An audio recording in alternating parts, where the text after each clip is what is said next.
Halo teman-teman, pada kesempatan kali ini kita akan belajar antonim dalam bahasa Makassar.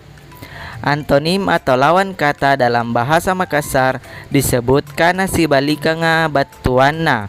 Pamatena yami antu atau tandanya yaitu sibalikang atau tanda terbalik. Ibaratna atau contohna baine atau perempuan sibalikangi batuanna siagang burakne yang berarti laki-laki. Tulolo yang berarti gadis sibalikangi batuana siagang turungka yang berarti perjaka.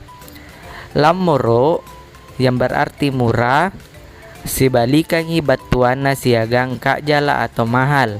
Tangkasa yang berarti bersih sibalikangi batuana siagang rak masa yang berarti kotor.